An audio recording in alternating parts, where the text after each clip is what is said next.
Just as Canada seeks to cut immigration, a surge of refugees could overwhelm its U.S. border. Desperate to escape President-elect Trump's planned deportation policy, Canadian police are preparing for a huge influx of unregistered crossings, followed by asylum claims.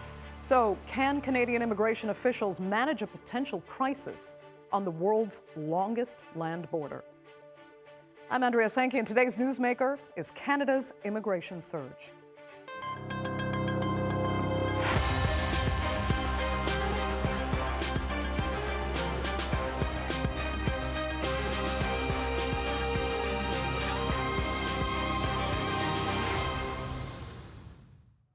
Well, it used to be celebrated as one of the longest open borders on the planet, but as the world changes and immigration becomes a liability for many politicians, the border between the U.S. and Canada is under close watch.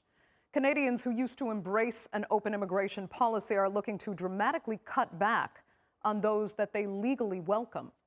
But that cutback may not compensate for those who could enter illegally from the United States once Donald Trump takes office. Here's a look. During Donald Trump's first term, Canada faced a surge of illegal border crossings as asylum seekers from Venezuela, Haiti, and other nations sought refuge. Now, with Trump's plans for the largest mass deportation in US history, Canada is bracing for another wave. At the same time, Prime Minister Justin Trudeau has announced cuts to Canada's immigration targets, hoping to slow down the country's rapid population growth ahead of the 2025 elections. Immigration is essential for Canada's future, but it must be controlled and it must be sustainable.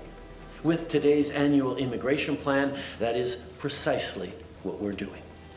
The latest polls show growing dissatisfaction, with half of Canadians concerned about the impact of immigration.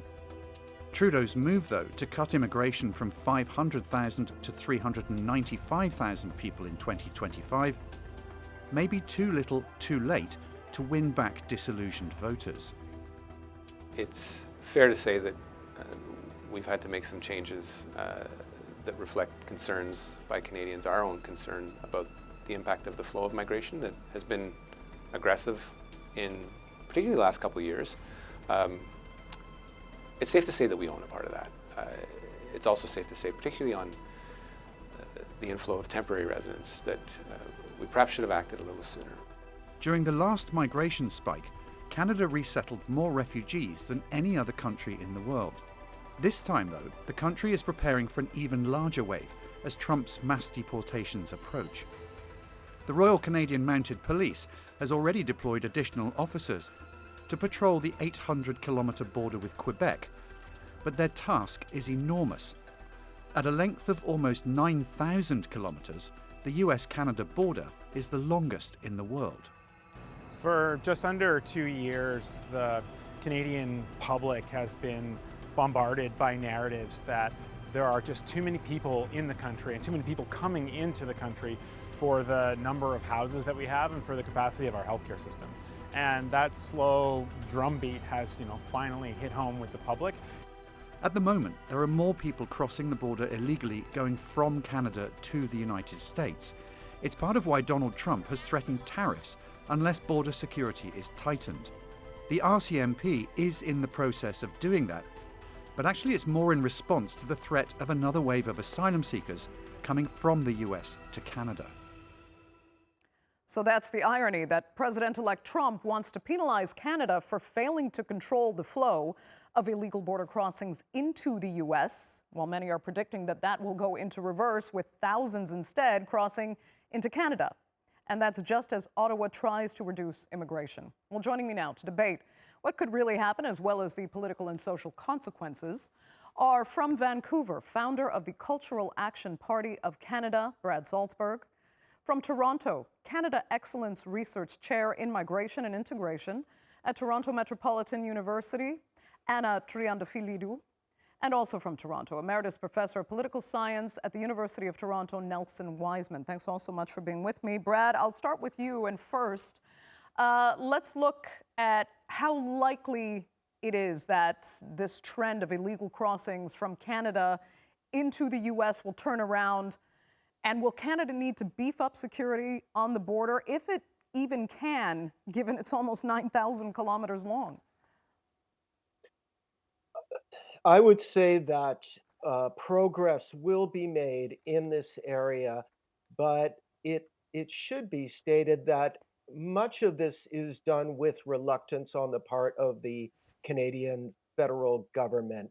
Um, as you mentioned, the threat of the 25% tariff is serving, it will serve as an incentive for the Trudeau government, a ruling liberal government of Canada, to be more vigilant in this regard. And we have seen signs of that of late.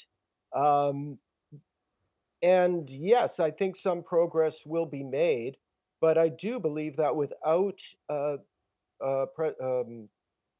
Mr. Trump's incentive of this across the board tariff, it would be the vigilance on the part of government would be far less. Okay, well, let me ask Anna then if you are, first of all, actually expecting a surge when President Trump takes office, or actually before he takes office, because some of the Canadian police officials are saying that people are going to try to run into Canada before January. Do you think that is actually true, and does Canada need to be ready? Well, I think, first of all, it is important to say that this is an alive border. It's a border that connects the two countries. It's not a border that separates them. And there's a lot of families, a lot of businesses that live on the both sides of the border. So I think that is important to understand the nature of this border. And as you said, it's a very long one.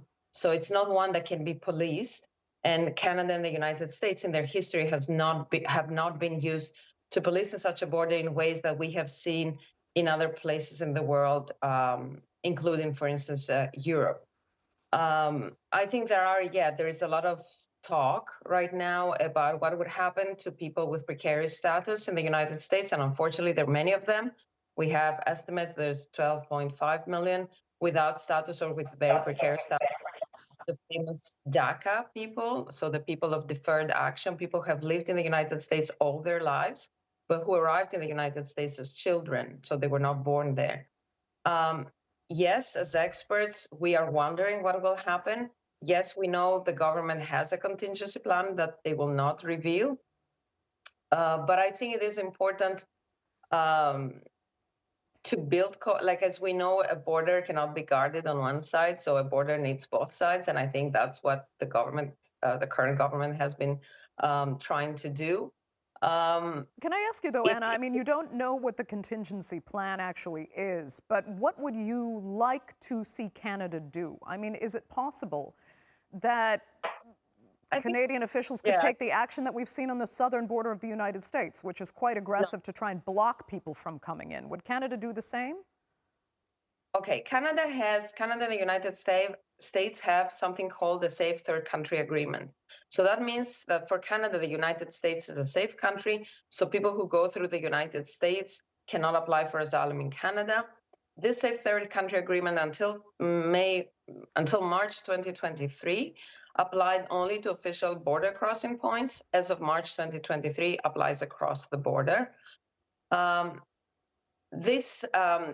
it is to be, we need to remember that during the previous Trump presidency, Canadian courts had said that the US was not a safe country for some people and that these people could apply for asylum. I think Canada is a country that lives by its principles. So, and one of these principles, and it's an international obligation, not just for Canada, but for all the signatories of the Geneva Convention, that there is a right to asylum. There is a right to seek protection.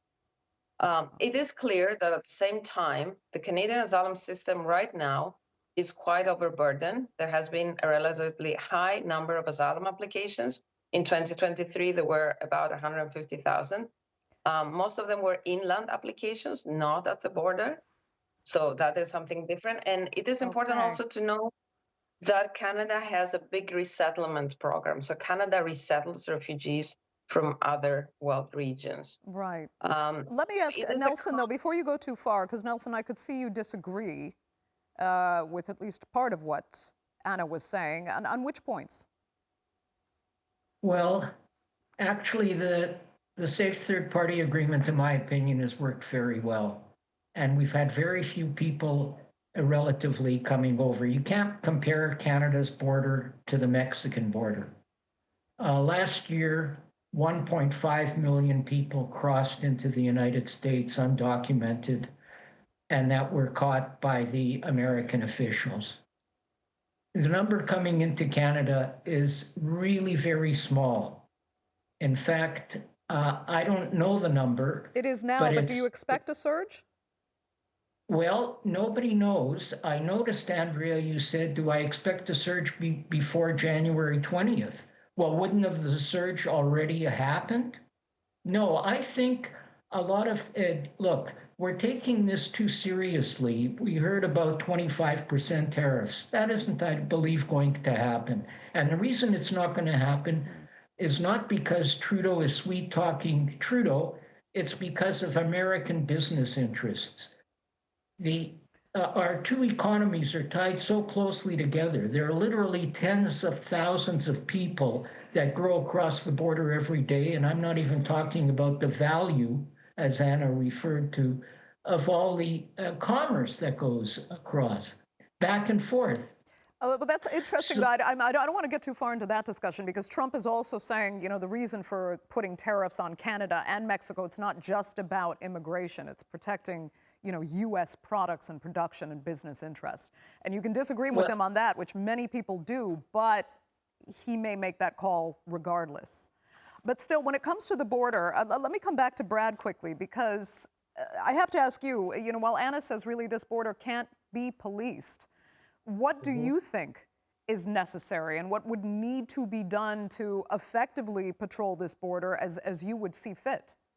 There's a couple important points. My take is a little bit different on this. Like that the motivation for Trump to is multifaceted. It's weapons, guns, drugs, fentanyl in particular, and illegal refugees. There are multiple factors involved in the policing of the border and stepping this up.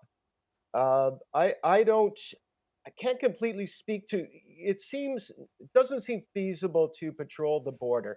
You can exercise vigilance, which hasn't occurred, and that the Liberal government's approach has been lax and permitting tens of thousands of illegal refugees to come into Canada.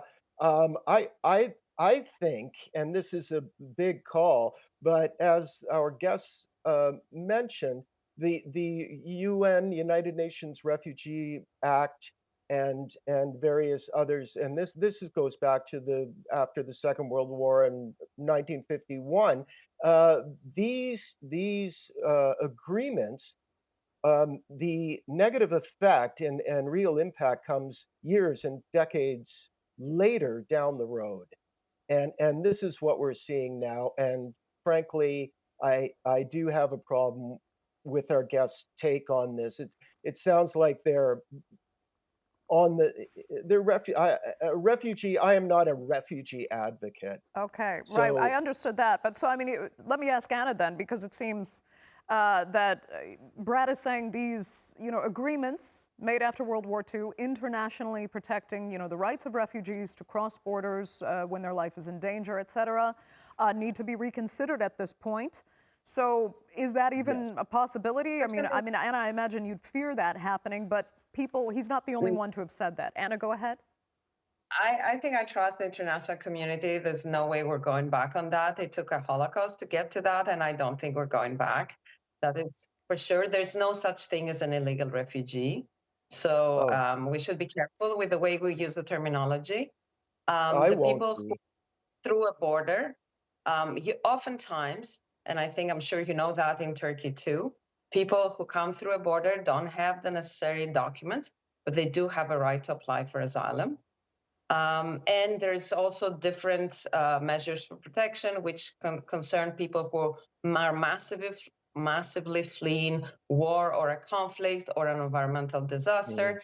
And we don't need to get into that. I also want to clarify that the Safe Third Country Agreement was agreed between Canada and the United States at the wake of 9/11, so in 2003. So it is true it was an agreement at a different time for a different purpose. It was under strain, as I said, in the period 2015-2017. Still, the numbers coming into Canada were in the 40,000, 30,000, 50,000. I'm sure someone who is in the European context and in the Mediterranean context can understand that these are not really high numbers. I want also to emphasize that Canada has a 40 million population and the United States has a 330 million population. Mm-hmm. So we need to keep these numbers in mind to understand what the specific numbers of the border mean. When the Safe Third Country Agreement was tied, the previous year there had been 39,000 people crossing the border from the US to Canada. I want to let you know that Canada has a program to welcome new permanent residents every year. Canada is a pro-immigration country. Immigration is part of but that's what they're looking. Government. They're looking to revise that now. Year 500,000 people as new residents, and we accept 700,000 temporary residents. So you tell me if 39,000 people can rock the boat. They cannot rock the boat. So I think it's all very much a matter of perspective. Quickly, Brad, before I go to Nelson, go ahead. Yeah, I have to say I'm diametrically opposed with what our guest is saying. There was no mandate from the Canadian people, no democratic related to transitioning to the refugee capital of the world. You know, it's the attitude of ladies like this who really are contributing to Canada's degeneration as a sovereign and independent nation. So I have to say, and this is academia speaking. Let me ask Nelson then, where you stand hearing these two diametrically opposed positions, as Brad characterized it, and tell me, Nelson, where you think, and Anna, I'll ask if you feel the same, where popular sentiment really does stand. Are Canadians turning against immigration, or is there still at that core that welcoming, we want a diverse society, bring people in because we also need them? The core is still there. It's not as solid as it was. Canada has been a leader in terms of public attitudes toward immigration.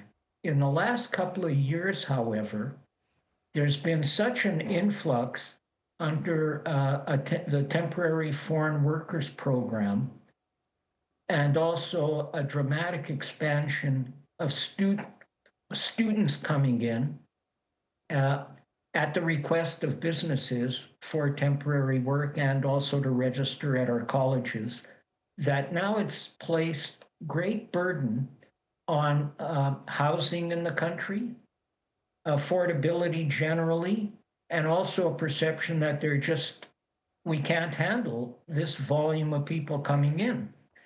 And one of the distinctions I would make between Anna and Brad is I think Brad is reflecting growing public sentiment.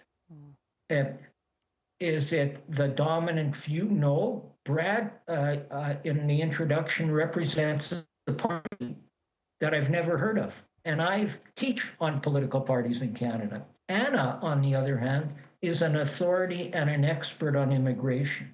What I would add as an addendum to what Anna said is, yes, Canada has a safe third-party agreement with the United States, but it's not a treaty. Trump could rip that up in a minute and encourage people to come to Canada. I don't know what he's going to do. Nobody knows what he's going to do.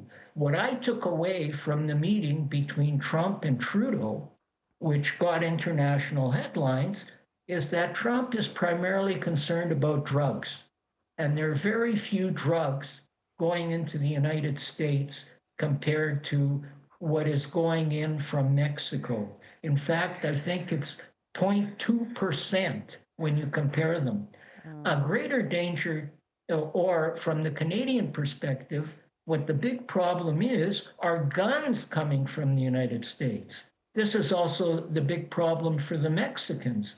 And I think it's over 90% of the gun crimes in Canada are committed with guns that have been smuggled in from the United States. And how do you control that? When you get to a land border in Canada by car, custom agents are required to spend no more time than 1 or 2 minutes with you. Right. I know because my brother has worked as one. Yeah.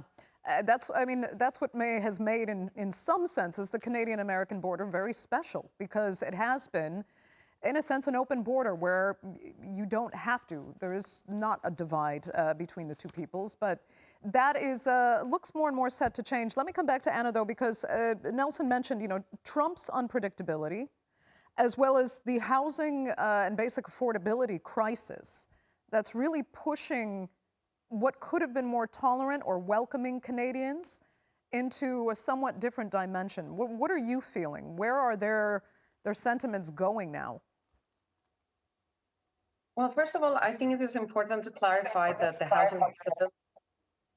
housing affordability crisis is not related to immigration. The housing affordability, unfortunately, has been built through policies or the absence of policies for over 20 years, lack of investment in public housing, too much of a free hand towards developers who are building big condos that are very expensive. And there is a polarization right now in the big cities where you either have the very big one-family houses populated by 3 or 4 people families or by a couple. And then you have the condos where people live in quite dense conditions, and we lack all the kinds of houses that are in between. And I think provincial governments, cities, and the federal government are working to address that, but obviously that cannot be addressed in a year or two. So it's a long-term process, and I think they have realized that. And it relates also to city regulation, what is called zoning laws, etc. Now, however, it is true, what Nelson said is absolutely true, that in the public debate, housing has been related to immigration, people thinking, it's a pure mathematics. If there's 100 houses and there's 100 people, it's okay. If it's 100 houses and 200 people, it's not okay. But it is not how it works. I want to emphasize, for instance, that newcomers and international students, and by newcomers, I mean new economic immigrants, rent basement apartments, rent bedrooms in families that have been suffering in paying their mortgage loans. And these people, as Nelson said, take up jobs that are generally not very well paid, not good jobs in tourism, in catering, in food processing, in the care sector where there is a dire need. So there has certainly, and this is true for all countries, there's no single national interest on immigration. There's very different views. So let me say a couple of things about public opinion. So Canada, yes, we have data that until 2022, including the period of COVID, Canadians were at 68, 70%, all positive in all the items asked about immigration, confident that our culture can integrate people, the people are good for the economy and making our communities better. Right, Anna, This has we changed just, yeah, that's as Nelson has said. But we're down to our last 60 seconds, actually. Brad, very quickly, I know you firmly disagree with most of the points Anna was making there, but there's also still the issue at play that there is a labor shortage in Canada, which is in large part why the immigration system was brought on board. I mean, are you solving problems or creating more problems by wanting to cut immigration so dramatically on all classes? When you rely on immigration as a panacea for the Canadian economy, it also sets it up to go wrong. The reliance, and this is part of it. But the one thing I notice about this academic sort of approach, right, in the wording that Anna uses, Canada is pro-immigration or pro-refugee. Technically, I would disagree with that. Our government is pro-immigration, pro-refugee. The public opinion on these issues that we're discussing has changed. The so-called bell curve, we're on the downside of that now. and there's a significant change among voters and citizens in this regard. We Okay. note how Yeah, so how unfortunately, Brett, I'm we going to note have to how interrupt you there because we really are out of time. I mean, I guess the next election will have to show exactly how Canadians feel, and the interpretations can be made as to whether Trudeau paid the ultimate price for immigration policies or not. But for right now, we do have to go, and I'd like to thank all three of you so much for being with us on this edition of the Newsmakers. Our viewers, of course, for joining us as well. Remember, you can follow us on X, and do be sure to subscribe to our YouTube channel. I'm Andrea Sankey. We'll see you next time.